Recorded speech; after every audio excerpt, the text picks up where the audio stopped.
Hello my fellow cultists, Happy New Year. As you know, I'm Zarkane. It's the start of 2022 and yesterday we finally got the long awaited news that the new Genestealer Cults Codex is scheduled for pre-order this weekend, so that's Saturday the 8th I believe, which means it'll be typically turning up delivered to your doorstep if you order it, or I don't know, to stores I think from the 15th, so hallelujah, right?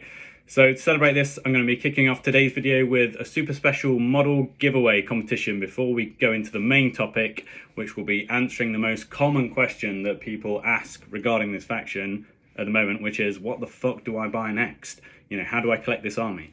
So this is going to be for all the newbies, mostly, to Genestealer Cults. Maybe you just got the Shadow Throne box set, you know, before Christmas, and now you've just got no idea how to progress and build it from there. So let's do the model competition first. I'm going to be giving away not one, not two, but God knows how many models altogether. Pretty much every single character in the Codex, alongside a few bonus troops and shit like that. So we've got Brood Coven, that's the Patriarch, a Magus, a Primus, a Jackal, Alphys, a Xenomorph, a Biophagus, a Nexus, a Clamavus, a Locus, a female Magus, and I think I've got 5 Acolyte Hybrids to give away as well. I got all these about, 2 years ago, maybe 3 years ago, when I first started collecting Genestealer Cults, and I just kind of rushed the painting, so I could get them tabletop ready. And then I looked back and I was like, I'm not happy with that. So I just brought them all over again, and just, these ones have just been sat on the shelf ever since. I think I've got something like 5 Patriarchs now, 4 Maguses, and God knows how many Primuses. It's just got out of hand. So, they may as well go to a new home. To enter this competition, all you got to do is reply in the comment section below, what is your favorite cult unit and why? And I'll just, pick one in a week's time or something, and I'll get in touch with you if you win. Anyway, back to today's main topic. Let's answer that burning question. How do I start building my Genestealer Cults army? Now let's get a few things straight. Collecting Genestealer Cults is not cheap. You need a lot of models on the tabletop, so it's not an army you want to pursue if you've got a short attention span or shallow pockets. You can't expect to field a competitive list by just, getting a few random bits together and hoping it will just work, because it's not going to happen. Secondly, the new Codex is not out just yet, so, sure, I could have waited to make this video in a week or two, but the point is, there's people asking these questions now, prepping their army plans before the Codex arrives. So even after it turns up, the real strengths of it might not become apparent for at least a month when tournament results and stuff start showing up. So many things are likely to change in the release, but I'm pretty confident in saying that a solid army build, the core ideas, they're going to stay the same, or at least they should do. So today, I'm not going to go into too many specifics. What's important for newcomers to the faction is to understand what units do what on our roster and why you should or shouldn't buy those things. So let's kick this all off by looking at the most obvious stuff you're going to need, like the Brood Coven. This is a term for the trio of characters which usually lead your cult army. So you've got the Patriarch, the Magus, and the Primus. These 3 come as a box set, and they're also included in Shadow Throne. You will absolutely need these one way or another, no matter what kind of play style you enjoy. I mean, the Patriarch is the centerpiece of the army. He's an insanely cool model. He's so good to paint, and he's the one unit in our Codex that really stands out. I mean, what can I say? He's decent in combat, he's fairly durable, he's a 2-cast psyker, he's fast as hell, so just learn to love the Patriarch, and don't rush your paint job on him. The Primus. Think of him as your field commander, kind of like a Space Marine captain. He's going to be handing out rerolls to hit and to wound, so you'll be putting him in the middle of either your assault troops or near a big gun line of heavy weapons. Due to his rules that change in Shadow Throne, I think he's going to be a staple of any list, shooting or melee, so he's a definite. The Magus is your priority psyker, and while some people might think that relying on the Patriarch is enough, we've got so many decent powers and you want to be using as many as possible. Personally, what I do is I equip the Patriarch with offensive casts and the Magus with buffing casts. I know a lot of people play cagey with the Patriarch, they keep him back behind their main force, and then if something breaks through, he can jump out and then he can get busy. I play a little bit more risky. I like to get forwards nice and early and get fighting, but that's just me. Sometimes it does get him killed, but that's war, right? So anyway, they're your obvious HQ starting point. So instead of looking at all the other characters next, I'm going to skip straight through to the other core and essential units you're going to need to bulk out your army. Now, there's 2 routes you can tech into here. Both have got merit, so again, it really does depend if you're a shooting guy or a melee guy, or girl or dog or whatever. For shooting, we've got the Neophytes. For melee, we've got the Acolytes. I'm an Acolyte sort of player. I usually bring at least 60 in my main list, but I could happily field more. Every list is going to want a blend of both. It's just a case of, how much you want to tip one way or the other. Okay, Neophytes. These are our cheaper option, both in terms of points and physical money. They're basically our version of Guardsmen. So you'll get 10 in a box, and you'll get one of each special and heavy weapon, enough auto guns and shotguns to do the whole bunch with either. And this is where the main debate kind of arises, which is what weapons should I build them with? And there's no real right or wrong answer here. Again, it depends on how you want to use them on the tabletops. Some people, max the squads out with mining lasers and all the long range options like grenade launchers and auto guns, so they can sit further back on your home objectives, 24 inches away, pumping out all those anti-tank shots from inside cover, buffed by your characters and stuff. Now, the Seismic Cannon might become more popular soon because the high power option went up to 24 inches too, I think, and it got more AP. And personally, I prefer the look of these over the mining lasers anyway. So unless the heavy stubber becomes way cheaper or free, I would never bother with them, which is a shame. Now, some people like me use Neophytes as assault troops and kind of utility troops, giving them only shotguns, which makes them very cheap, for advancing up the board, holding objectives, screening characters and shit like that. Personally, I keep them cheap because I also depend on them for unquestioning loyalty, which is our ability to throw meat shields in front of our characters like the Patriarch, which hopefully doesn't change. Some people think there's like a massive waste to do this, but I think having one squad of 10 men, can really tip the balance of a key fight. You're inevitably going to find yourself in one of those situations at some point. So, having them there just changes how that situation works. I mean, it's hard to explain, but go and watch my old video on unquestioning loyalty. Assuming it doesn't change, it's very important to learn how that works. The link will be in the description. If you're going to tech into shotguns, you could throw in classic flamers too for a bit of similar short range punch. And remember that as per the Shadow Throne rules, shotguns are now always strength 4, so it's great for wounding loads of stuff, including up to toughness 7 vehicles. Personally, I'm not convinced that the new Weber's particularly great. It's useless against high toughness infantry, and we already have loads of options to put her on the lower toughness stuff. So the one other key thing to think of for this squad is the new cool icon rules, and unless the points cost is ridiculous for these, I'll definitely be bringing one in each squad. So for Neophytes, it gives you the ability to regenerate D6 men into a squad once a few have been killed. And I've literally won games alone using this. It used to be a 1 CP stratagem called Cult Reinforcement, so we have to pay for it. Now, you've just got the icon, it should just happen for free. So when you're replacing cultists back on the board, you can extend them out in one direction, potentially stretching onto other objectives, and then you can snatch those victory points. And it also happens in the command phase now, before you score those points. So you can extend out and then wham, you've got another point.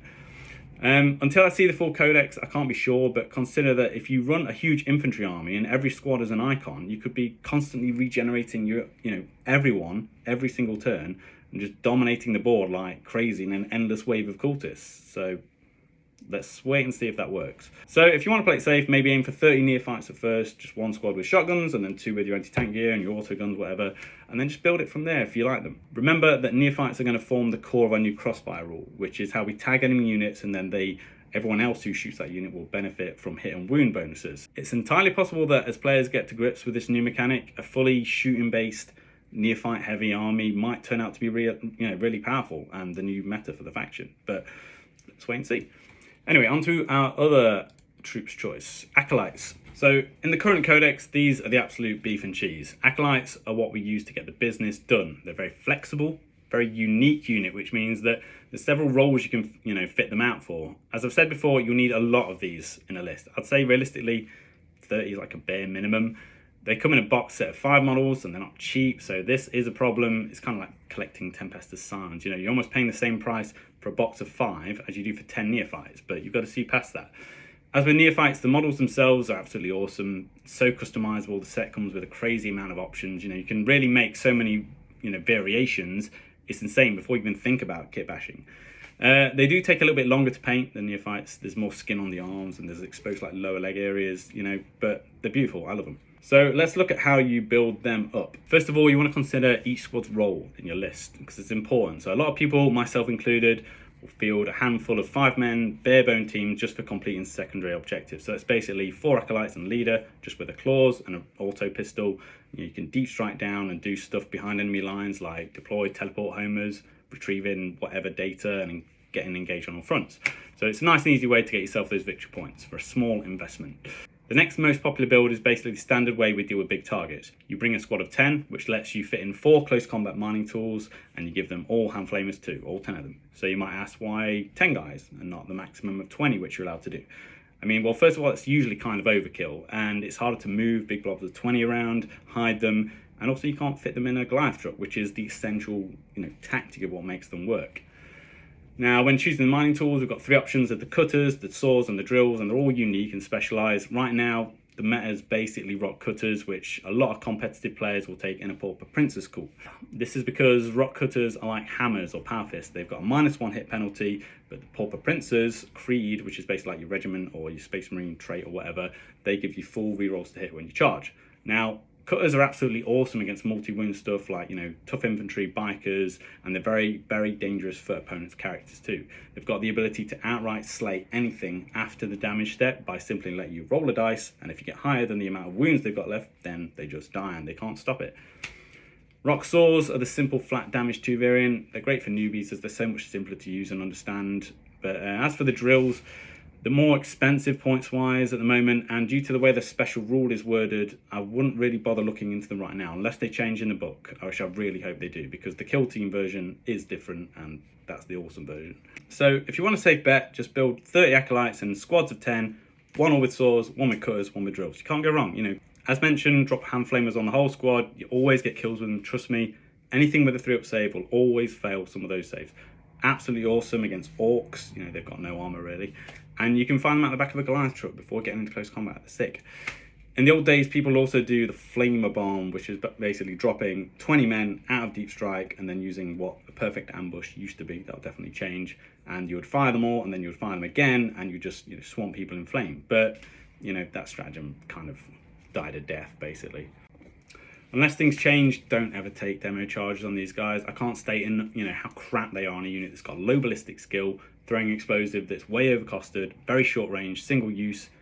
I'll happily eat my words if for some reason they become awesome in the new codex, but I very much doubt it. As for the new cult icon, the Acolytes only get to reinforce D3 models rather than D6. It's still nice, but I've got an inkling the Icon Ward may be able to buff this or something with new rules, so let's wait and see. There was a rumour about that. Overall, watch my specific video on the Acolyte Hybrids, because some of the advice may be out of date soon, but a lot of the stuff that is still going to make sense there. So let's go on to the next most important thing, to make a competitive list, and it ties in very nicely with the Acolytes, and that's Goliath Trucks. Now, it's been said that these Tonka trucks are perhaps the most efficient and useful in the game, full stop, and I'll probably agree with that. On paper, they look pretty meh, but I won't lie. Let's say if we compare one to a Chimera, it's got less armor and toughness, but it does have a Fiona Pain of 6 and the open top rule, which is amazing. And it's got twin autocannons, which can put down range, some surprisingly damaging shots. If they can still benefit from rerolls and targeting buffs via the Primus or the Alphas or whatever, or the Crossfire rule in the new book, that would make them absolutely amazing, even more so. So basically, the Goliaths are surprisingly tanky. They're cheap, so you can bring plenty of them and just use them to gridlock the board after you've dumped their cargo. Lots of armies actually really struggle to chew through them, and that can keep them busy whilst you're focusing on your plans. When you're fielding them, there's 3 distinct tactics you want to keep in mind. So there's the assault transport thing, which is just, packing the Acolytes in, you push them up behind cover, and then, turn 2 or something, then they jump out through the cover, and then they assault, and then the Goliath truck goes off and does whatever else. This always works.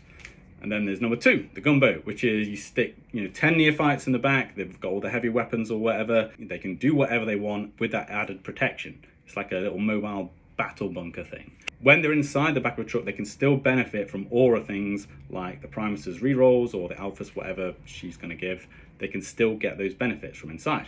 Then number 3, there's the objective camping thing, which a lot of factions do with transports.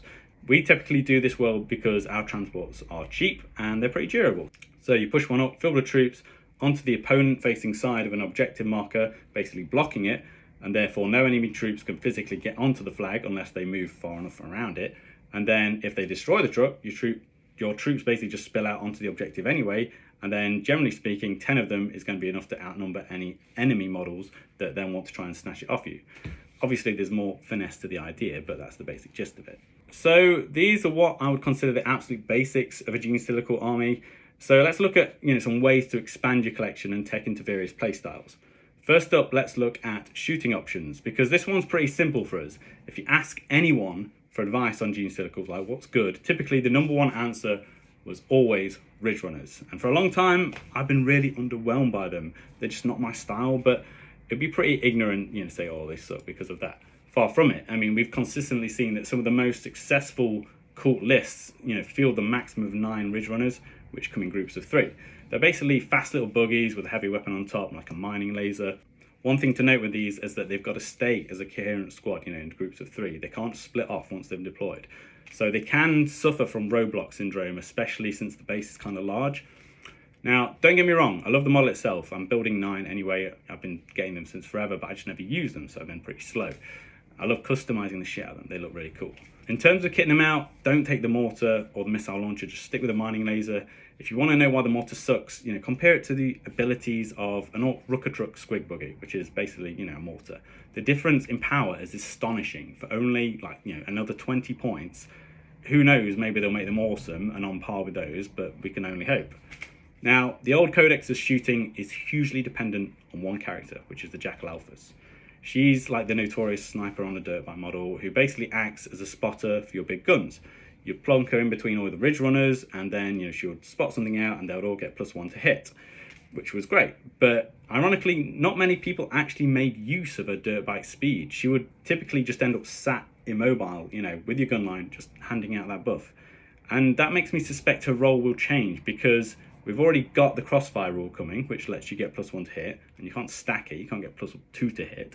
So I think it would be pretty good if she ends up actually going off with the other dirt bikers, doing things alongside them, instead of just sat at the back like boring. So let's put a pin in the Jackal Alphas for now. At the moment, that's what she does, but it'll probably change. But anyway, speaking of which, let's look at the bikers themselves. Now, this is a difficult one because leaks and rumors so far indicate that the Jackals may be getting some really cool stuff. With some luck, they could make a big comeback. And seriously, what would be cool on that? Because the Jackal bikes just look fucking sick. I love them.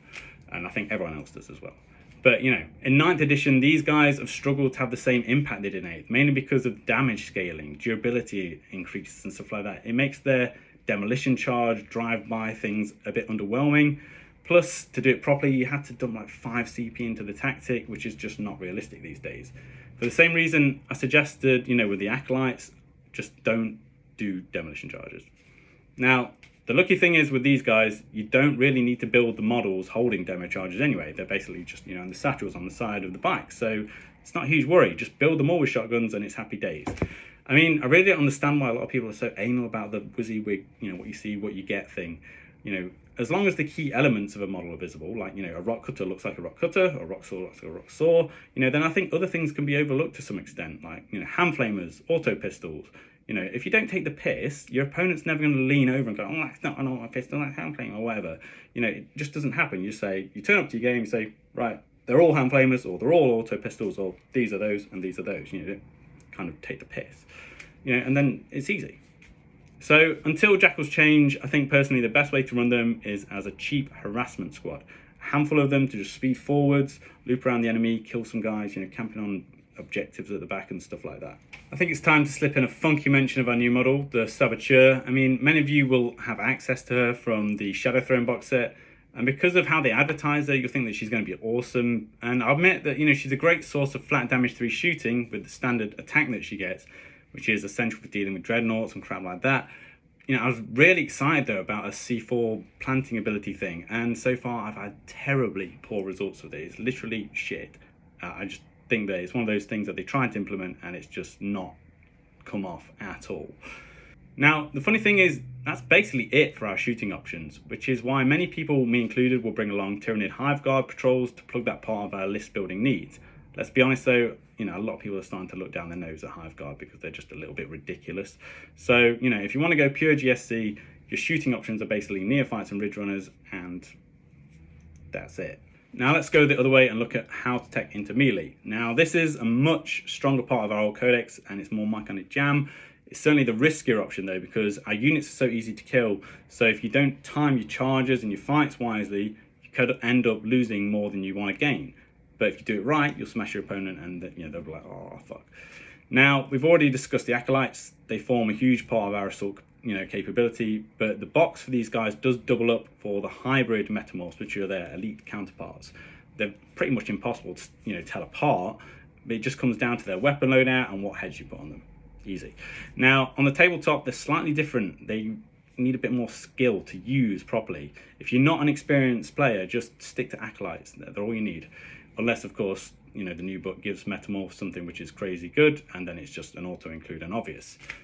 As of right now, they've got a unique ability to fight when they die, which comes from their whips. And the theory is that if you sit on the perimeter of an objective with them, blocking access, you know, with their bases, when an enemy unit tries to charge and kill them and then consolidate onto that point, basically they die, but then they just stop there.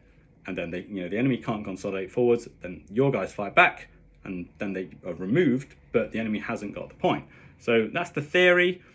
Sometimes it works, sometimes what you'll find is a jet bike just flies over onto the point, murders them all with, you know, hurricane bolter, and then you're just like, oh, well, that was fucking pointless. Next up, let's look at the Aberrants and the Abominant. Now, these have been a hard sell throughout 9th because they got horrible points increases. So basically, in short, yes, they're awesome. Yes, I'll still say bring at least buy, well, I'll still say buy at least 10. But until the new rules come out, keep them firmly in the too expensive for a competitive list category. They'll absolutely smash 7 bales of shit out of anything in the most satisfying way possible. You know, watch my last video about that power combo as a demonstration because it's so much fun. As for loadouts, I'd say the Power Hammer is one of our best options to get flat damage 3 on the board. And the improvised weapons, which the leaders have, the hypermorphs, they're so good. So always build one of those for every 5-man squads. Power picks, I'm not really sold on them at the moment. You know, focus on using the big damage dealers. That's what they're there for. As for the Abominant, right now he's still stuck in an awkward spot, being way overcosted. But, you know, he does give out the buffs to the Aberrants, and he can be kitted out as a bit of a bullet sponge, you know, your durability guy, which is basically, you know, the only guy who can do that for us. Again, stick him in the way until the new Codex category. He's not essential for a competitive list right now. As I mentioned in the last video, I strongly recommend kit bashing him because his actual model from Games Workshop is fucking tiny and he just doesn't feel right. He feels like he should be huge. And that brings us to the end of our main focus in the video, which probably leaves you thinking, what about all the other shit on the roster, all the crazy characters and stuff? And the fact is, they're almost all entirely just flavor. None of them are essential. It just comes down to your personal taste and which ones you want to choose as the cherry on top of your main list. All of them are cool, they're all unique, but none of them are auto-includes. I mean, the most common is probably the Kellamorph. You know, he's gonna find his way onto people's list just because of how cool he is. And you know, I've done that plenty of times myself. But don't bring him along expecting him to be that good. Typically, you might pop out a deep strike, fire off 12 pistol shots at a key character, kill them, hopefully, and then everyone else is just going to turn around and just kill him. So it's like, well, do I want to risk, you know, 80 points or however much he is just to do that one task and then he's gone? Because usually he will be gone. I've always been a fan of the Sanctus, mainly with the sniper rifle, since you could basically pop up at the start of the game using the red blips. Even if you're going second, the enemy has to move, then you reveal, you can shoot instantly with the Sanctus. So you'd always get a shot off first. And if you go first, you get 2 shots off, which is great. You know, I loved his psychic, you know, anti-psyker sniper rifle thing, the Gift from Beyond. I've had so much fun with that in the past, and I really hope they update it and keep it in the Codex because it was so cool. But, you know, they'll probably change it because they're bastards. So yeah, that basically wraps it up. I'm not going to go into detail about the remaining stuff in the Codex because I think they're either unnecessary or just not really needed. Well, I mean, some of them may become very important, but we don't know. So you can ignore all of the Brood Brothers stuff. They don't get Cult Creed access, and they've got no benefit, so being just flat out worse than the Astra Militarum counterparts. And then there's stuff like Pure Strain Genestealers. They just desperately need that improvement.